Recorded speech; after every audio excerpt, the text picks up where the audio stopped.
Il y a quelques temps, j'ai échangé avec un SSR qui me contactait parce qu'il avait une situation assez délicate au boulot. C'est très souvent le cas, hein, c'est-à-dire que vous me contactez parce que ça ne va pas au boulot et vous avez du mal à gérer des situations de conflit avec des collègues.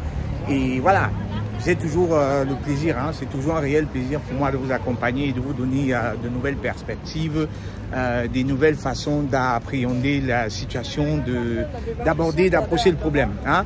Donc, le mec en fait, il est dans la boîte depuis quelques temps, il s'entend super bien avec son manager, avec la team, tout se passe bien, excellent, tout va bien.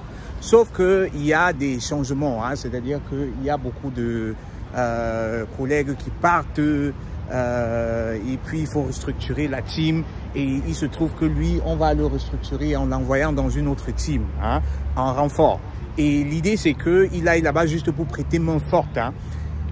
Il arrive dans la team, il se rend compte que c'est pas vraiment ce à quoi il est habitué. C'est-à-dire que les managers, c'est pas vraiment ça. Le ton, c'est plutôt autoritaire là-bas. Ça clash, ça boxe et tout. Les collègues partent tout le temps. Donc, c'est pas vraiment ça. C'est pas vraiment ça. Hein. Et c'est comme ça qu'on commence aussi à se plaindre de lui. Hein. On se plaint de lui. On est allé jusqu'à voir... comment ça s'appelle déjà, le Betriebs Rat, hein, pour se plaindre de lui, parce que le manager de cette équipe, lui, il est parti et on a recruté 2 autres personnes qui devaient assurer la direction technique, etc. Bref, j'évite un peu les détails que je ne maîtrise pas non plus. Hein. Il m'a juste donné des faits comme ça que je vous présente. Donc, il se trouve que il fait face maintenant à un manager qui est plutôt difficile. Hein. Le manager difficile se plaint de lui, comme quoi il n'est pas si performant, hein, on va dire ça comme ça. Le manager se plaint de lui. L'entente, c'est pas vraiment ça. Donc, il est mal à l'aise.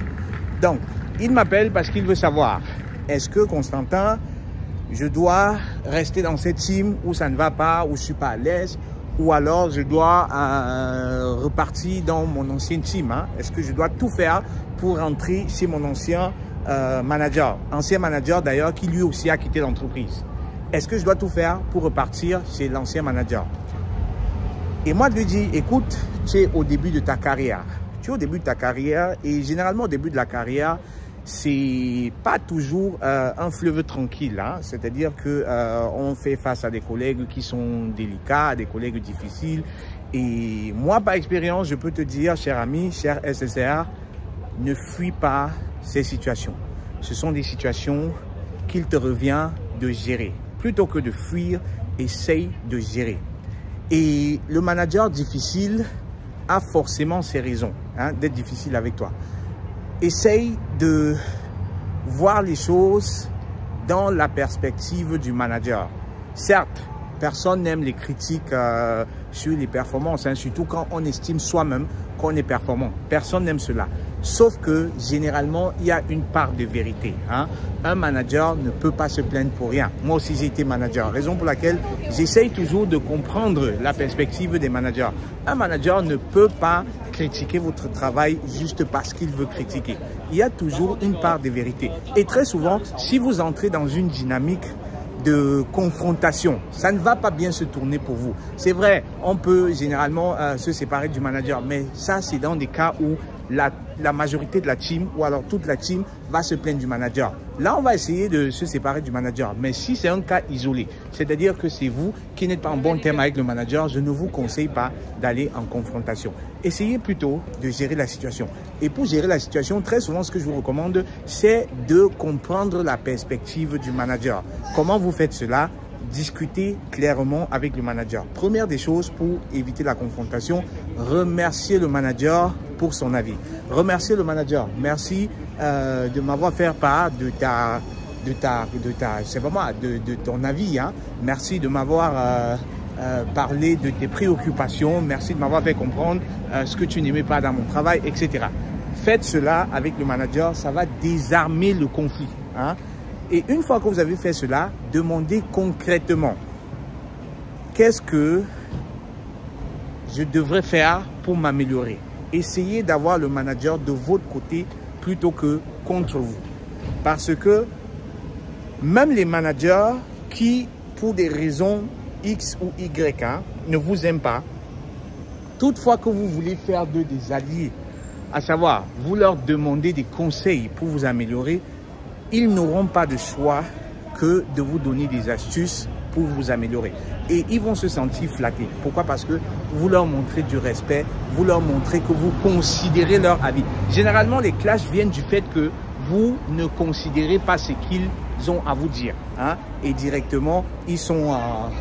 voilà, hein? C'est le clash total. Hein? Donc, je dis à cet ami, plutôt que de fuir la situation, essaye déjà de 1, de gérer la situation, et de 2, essaye d'avoir ton manager, le manager difficile, le soi-disant difficile, de ton côté. Hein?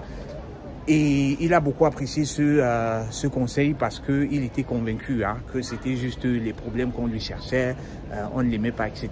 Et donc, le fait de revoir les choses d'une autre perspective, de considérer la perspective du manager et de se dire, ok, peut-être qu'il y a vraiment quelque chose de vrai dans ce qu'il me dit et je gagnerai à collaborer avec cette personne. Hein. Et croyez-moi, les personnes difficiles généralement dans les entreprises sont les personnes vraies. Les personnes qui vous disent ce qu'elles pensent sont les personnes vraies. Regardez autour de vous. Vos meilleurs amis, les personnes super gentilles, elles ne vous disent pas généralement la vérité. Hein. Elles ne vous disent pas ce qu'elles pensent de vous et ça ne vous fait pas avancer. Moi, par exemple, j'ai eu, si vous voulez, les managers qui m'ont appris les meilleures compétences, les meilleures qualités. C'était les managers que j'aimais pas beaucoup. Hein. C'était les managers avec qui on ne s'entendait pas beaucoup. On était limité à bonjour, bonsoir. C'était tout, hein, professionnel. Mais croyez-moi, ce sont les managers qui m'ont apporté le plus parce qu'elles étaient vraies et elles me disaient justement ce que je ne voulais pas entendre, mais qui était nécessaire pour que j'évolue dans ma carrière.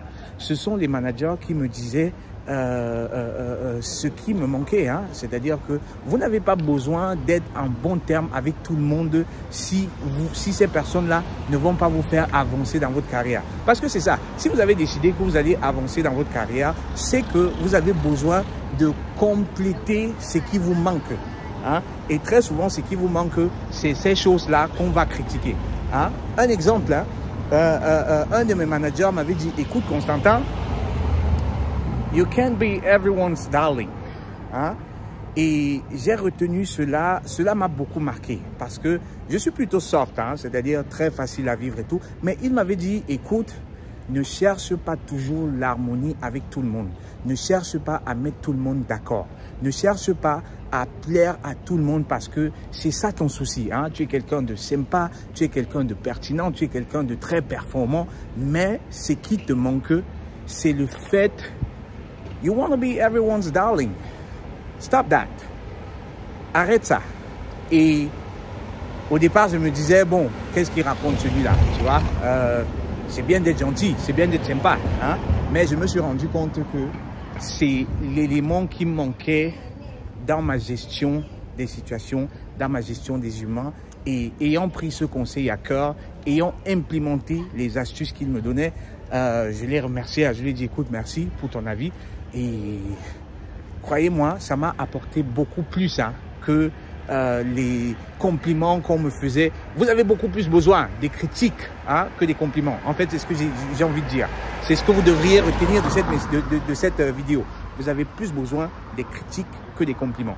Parce que les compliments, certes, ça renforce peut-être ce que vous avez déjà, mais les critiques vous permettent de mieux vous développer. Hein, les amis, donc dites-moi ce que vous pensez dans la vidéo.